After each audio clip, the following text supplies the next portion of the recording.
science, types of changes சொல்றோம். Types of changes வந்து two types. Physical change, chemical change. இப்போ chemical change, physical changeனா இப்போ ஒரு paper எடுத்துக்கணும் வைங்களேன். இங்க ஒரு கட் பண்ண பாயிண்ட் இருக்கு. அதை நான் இப்போ கட் பண்ணிட்டேன். இப்போ நான் அதோட லென்த்தோ சைஸோ குறையுதுல, அது பேர்னா the cutting the paper is an example of physical change. இப்போ chemical changeனா பாருங்க. chemical changeனா உட்டை இப்போ எரிக்கிறோம், அது வந்து இப்போ தூள் உருவாகுது. இப்போ ஆக்சிஜன் இருக்குல்ல, அது ரியாக்ட் ஆகும்போது இந்த ஃபயர் உருவாகுது. அதில் வந்து இது தீ பிடிச்சி அப்படியே பேர்ன் ஆகுது. பேர்ன் ஆகி எங்கள் கீழே விழுந்தோடனே தூள் ஆகிடுது. இப்போது அது அயன் ராடை வச்சுக்கலாம். இப்போ அந்த அயன் ராடை நெருப்பை காக்கும்போது அது இந்த மாதிரி பெண்ட் ஆகும். பெண்ட் ஆகும்போது இதுக்கு பேர் தான் அயன்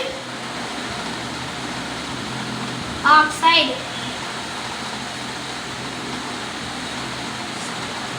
இதுக்கு தான் அயன் ஆக்சைடு. இப்படி பெண்ட் ஆகிறதுக்கு பேர் தான் அயன் ஆக்சைடு. இதுவும் அந்த இதில் ரியாக்ட் ஆகும்போது அயன் ஆக்சைடு உருவாகும். இப்போ பிசிக்கல் சேஞ்ச்னாலும் என்ன தெரியும், உங்களுக்கு கெமிக்கல் சேஞ்ச்னாலும் என்ன தெரியும். தேங்க்யூ.